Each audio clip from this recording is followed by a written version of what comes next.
Nous ouvrons ce journal avec les élections en Ouganda. Samedi soir, le président Museveni a fait sa première apparition dans le débat présidentiel. 7 autres candidats à la présidence se sont joints au débat qui s'est concentré sur la politique étrangère et les questions de sécurité nationale. Les 8 candidats se sont opposés lors du débat de samedi soir qui s'est tenu avant les élections du 18 février. Alors que c'était une première pour lui, Yoweri Museveni, le président actuel, a donné une prestation plus assurée. Je suis ici pour parler de l'Ouganda et pas pour parler de fiction. Si vous voulez une fiction et que vous voulez un prix Nobel de littérature, faites comme bon vous semble. Allez-y. Le débat a permis aux 8 candidats de se pencher sur des sujets tels que les affaires internationales et la paix régionale. Certains candidats partageaient la même opinion sur la question de l'appartenance de l'Ouganda à la Cour pénale internationale. L'Ouganda aurait dû se retirer de la Cour pénale internationale. L'Occident s'est servi de cette cour comme d'un outil contre les peuples africains. Ce n'est pas de la justice. Nous devrions construire notre système de justice au sein du continent africain. Ce qu'il nous faut, c'est notre propre Cour pénale. La Cour pénale internationale, ce n'est pas sérieux. Elle est partisane, elle est biaisée. L'implication de l'Ouganda en République démocratique du Congo entre 1998 et 2003 a déclenché un échange très vif.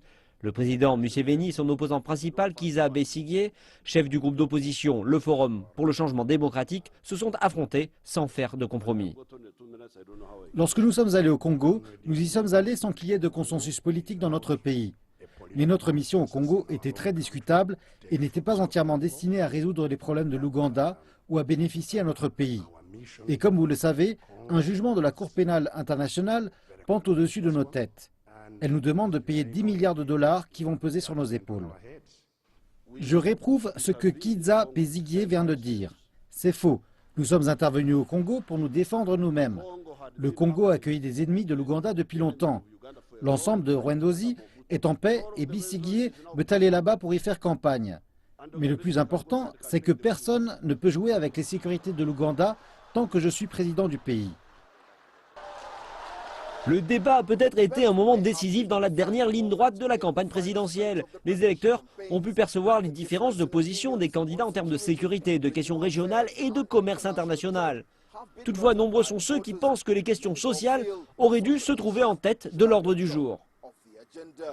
Qu'entend-on par politique étrangère lorsque les questions qui concernent les citoyens lambda ne sont pas abordées, comme celle de la sécurité des Ougandais au Sud-Soudan? C'est à ce niveau-là qu'on a perçu un fossé. Les questions de genre n'ont pas vraiment été abordées lors de cette campagne.